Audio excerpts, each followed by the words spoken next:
Another manifestation of, if you can't beat 'em, join 'em, and of Barack Obama's fundamental transformation of the United States of America.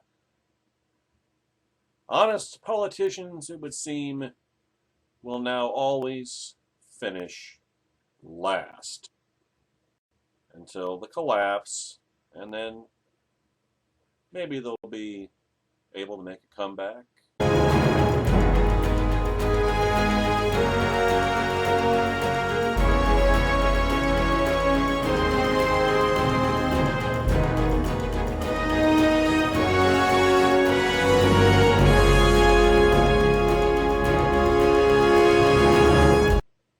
As Ben Shapiro wrote on Wednesday, you'll never get elected by telling the truth about economics, it would seem. Which is a symptom of just how close we are to the final collapse. On February 1st of this year, Senator Ted Cruz won the Iowa caucuses. That came as a bit of a shock to the political establishment, given that Cruz had not only touched the third rail of Iowa politics, he had grabbed it with both hands. In other words, Cruz openly trashed ethanol subsidies, payoffs to corn growers for the boondoggle of the corn-based fuel. And of course, Donald Trump, the second-place finisher and runner-up, if you will, launched into one of his trademark rants. He will destroy your ethanol business 100%. 100%! Your ethanol business, if Ted Cruz gets in, will be wiped out within 6 months to a year. It's going to be gone. The ethanol folks like Trump. They like Trump. He refers to it and stuff in the third person like every banana republic dictator. I've been consistent. I've been solid. I'm a supporter and I will always be a supporter until it no longer serves his purposes to do so.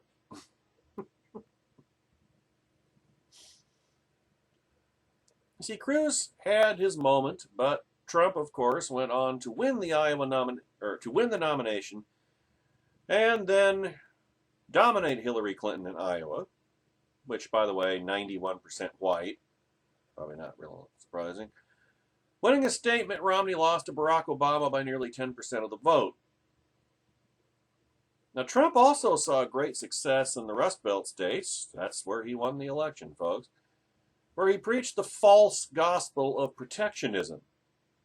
We're being killed on trade, absolutely destroyed, Trump repeatedly lied during the campaign.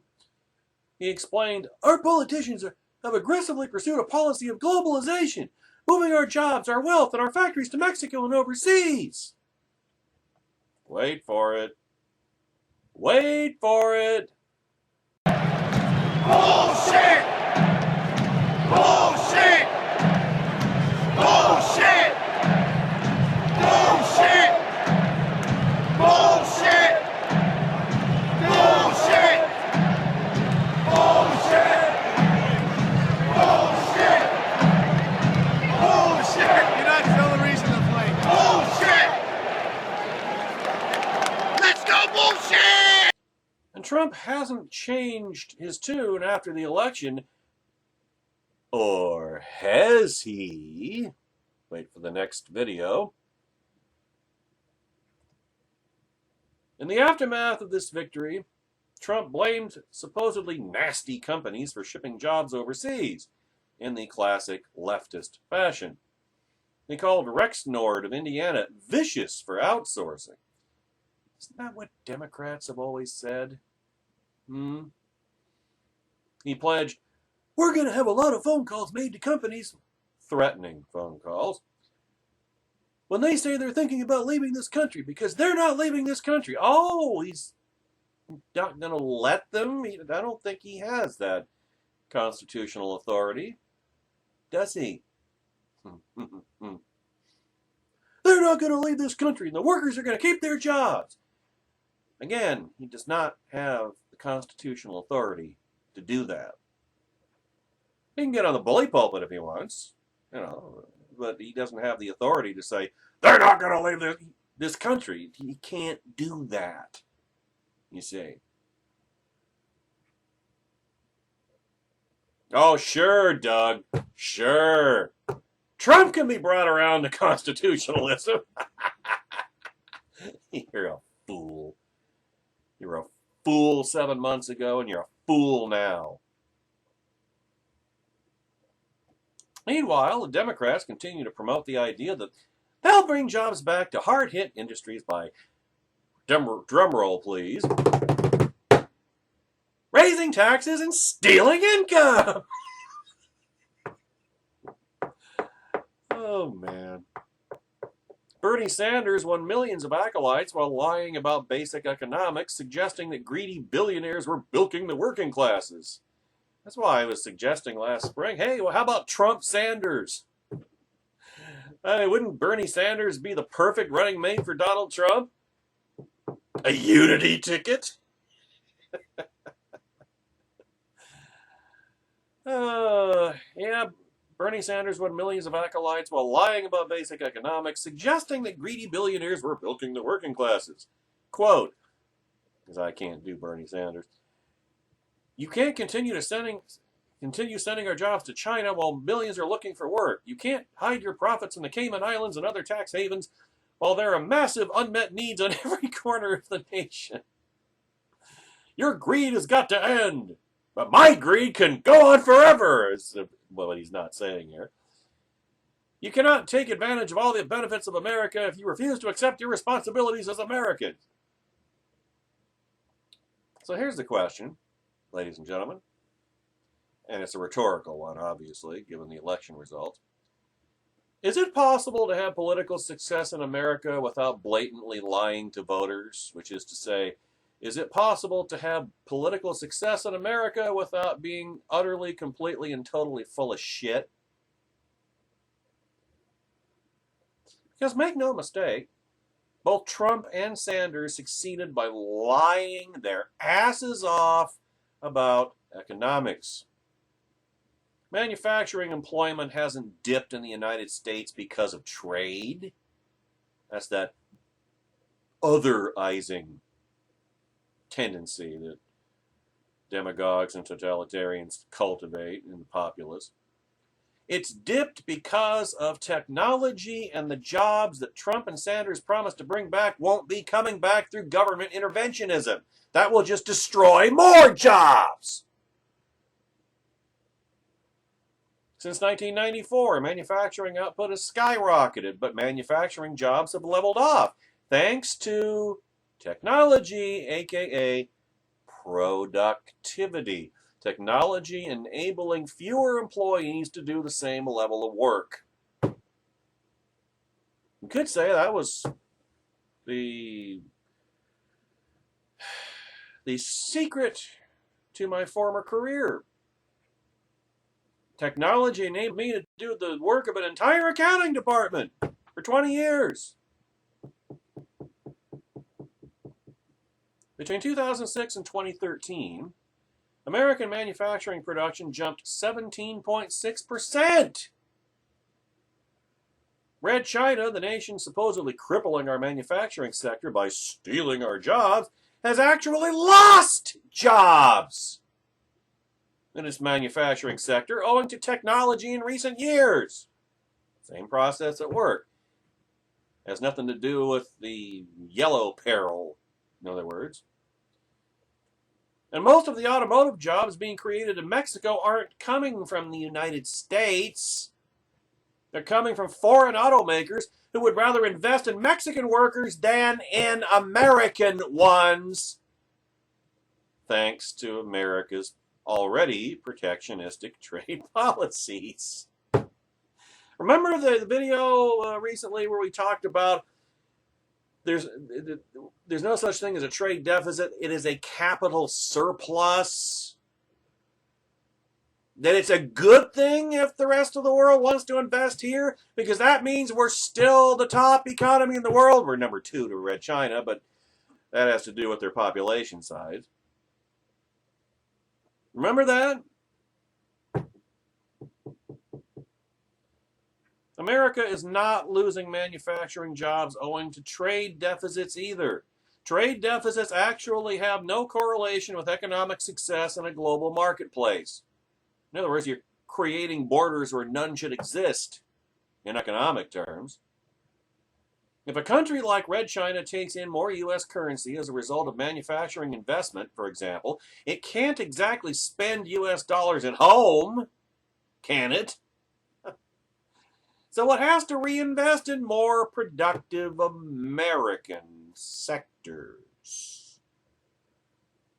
This is called capital surplus. It's a good thing, in other words.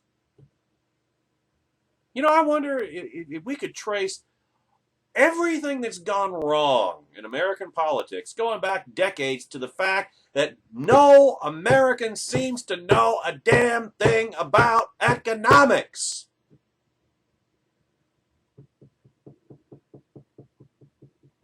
And so because nobody knows anything about economics, or very few voters do, it's very easy for liars and demagogues to come in and spin a bunch of BS that doesn't bear any resemblance to reality and push policies that will be economically destructive, and those people will support them and go, yeah!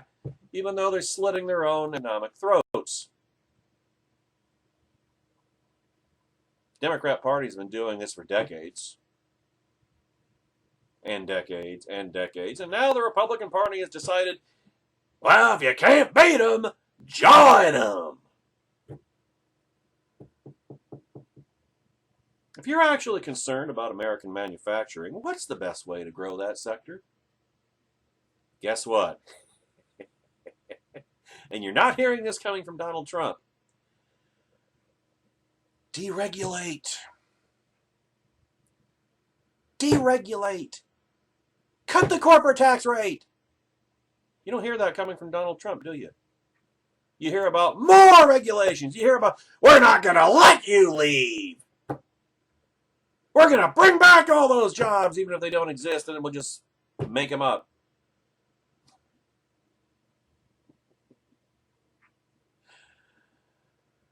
Yeah, and he's talking about, of course, remember his 15% wealth confiscation tax? Trump's not talking about cutting taxes. He's raising them, or wants to. And if Congress won't do it, he'll just do it by executive order, just like Barack Obama. Just like Obama did a bunch of things that Congress wouldn't do, that he decided, well, we can't wait. So he did them anyway. Pen, phone, and putter. Remember? As Clark Judge wrote in the Wall Street Journal this week, quote, a new analysis confirms that the average industry's regulatory risk has increased nearly 80% in the past 6 years. Almost doubled. And this burden particularly hurts manufacturing and small industry. So in other words, American manufacturing does not need to be protected by taxing the already overtaxed American people into bankruptcy. Remember, Tea Party taxed enough already? And now a lot of you Tea Partiers turned around and voted for a guy who's going to do it even more. And you think that will be protecting your jobs? You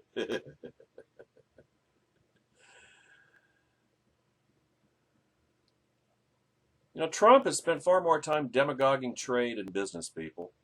And there's a reason for that. The easiest way to make political hay is to craft a narrative in which evil villains attempt to harm innocent victims out of pure malice. In other words, the way the left has been doing it for decades and decades. The Marxian left, the National Socialist left, formerly known as cuckservatism, or I guess that's a synonym for them, now that they're following suit. Globalist politicians attempting to screw hardworking union members in Michigan is an easier sell than fusty bureaucrats overreaching with emissions regulations and hurting factory margins. It's more entertaining a narrative, in direct proportion to the degree to which it's utter bullshit. It doesn't seem to matter that the first narrative is false and the second is true. It only matters that the first narrative has a clear moral line and the second is a bit more blurry, or rather, it's not nearly as entertaining. In fact, it's kind of boring. Boring. It's a word. Look it up. So the question becomes whether any politician can win without lying about economics. And this is nothing that we true surviving conservatives, haven't encountered before. I mean, the Democrats have always had an advantage because a moral narrative, or a moral supremacist narrative, always is more compelling and more entertaining. You know, that's why the Republican Party was always known as the daddy party, and the Democrat Party was known as the mommy party. You know, the mommy party, oh, compassion, oh, we're such good people, oh, we only want to help you, because we love you. And the Republicans, having to be the adults, just couldn't compete with that. So Republicans would benefit when Democrat policies would bring about crises, and then people would turn to the Republicans to say, okay, come on in and fix it, and then we'll go on this bender again. Republicans are the daddy party. Republicans, say, here are the facts. We tell you the truth. This is the truth. Deregulate, cut taxes. Get rid of this moral supremacist nonsense. Live in the real world. And now, of course, the Republican Party has thrown that overboard, and if you can't beat them, join them. And so they have. The GOP, the Republican Party, is the National Socialist left. The Democrat Party is the Marxian Socialist left. They may be rivals to each other, but in a tribalistic sense, really, they have far more in common than they do not in common. But tribalism, in other words, the Republicans and Democrats no longer have any reason to hate and fear each other. But yet they do it all the more with a passion precisely because there's no rationale, there's no logical reason to do so. And here we, true conservatives, we surviving conservatives, sit outside of it all looking at this, and we can see how similar the two parties have become. And we get, lumped in with the cuckservatives and Trumplicans by the Dems, and the cuckservatives and Republicans call us liberal leftists because we won't bow the knee and bow down and worship Donald Trump.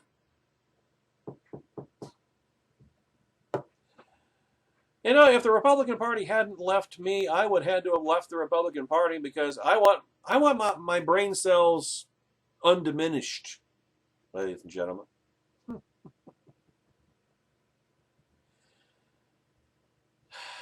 See, only politicians with nothing left to lose will tell the truth about economics.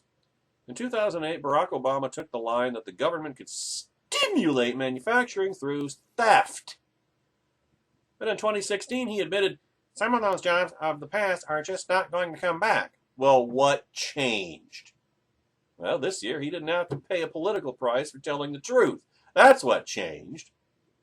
In other words, he was saying, suckers! See, here's the problem. If politicians can win only by lying, they will continue to lie. That's the incentive. But reality will remain reality. Manufacturing jobs will continue to disappear, and tariffs and regulations won't make them come back. And free trade will continue to enrich rather than impoverish, no matter what Trump or Sanders say.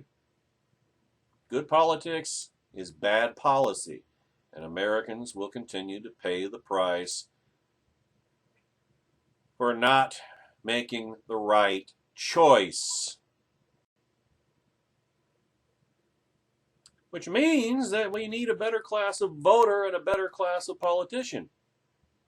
And I would say the more important priority there is a better class of voter, because a better class of voter, a vigilant, informed voter, will vote for people who will tell the truth, who are not demagogues, who are not extremists, who are not corrupt, who are not dictator wannabes and banana Republicans. And then the incentive for the dishonest politician will diminish. Deception will no longer be the coin of the American realm. We need voters who are capable of demanding something beyond pandering, who are willing to hear uncomfortable truths. You know when the last time that was? 1980. Ronald Wilson Reagan, my friends. And we need politicians willing to educate, not merely to pander. You know another politician who kind of resembles that description? House Speaker Paul Ryan, or at least before he was corrupted by Donald Trump. You see, most Americans don't know jack shit about basic economics. Not the first thing about basic economics. But politicians who spend their lives investigating policy should. It's just, why do that when people would rather have their ears tickled with falsehoods? You know, told that, well, you don't have to change anything. It's these other people who are doing it to you, and we're going to get even with them. Again, doesn't this sound like what the Democrats have been pushing for decades? Wasn't it Rush Limbaugh, the Trump cheerleader supreme, who invented the term at one time, get even with them-ism? And now that's exactly what Trump supporters have signed on to. If you can't beat them, join them.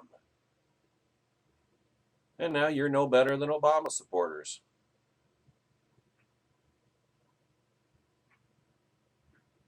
See, it's a betrayal of public responsibility to tell Americans what they want to hear simply to win votes, knowing that those Americans will pay the price for the bad policies politicians urge them to embrace. But if it gets them elected, and if they stand for nothing, and now no politician in either party stands for anything except their own power and self-interest, human nature pretty much dictates what's going to happen next. It's all about incentives, my friends, and these incentives are supremely perverse, and we're all going to pay the price.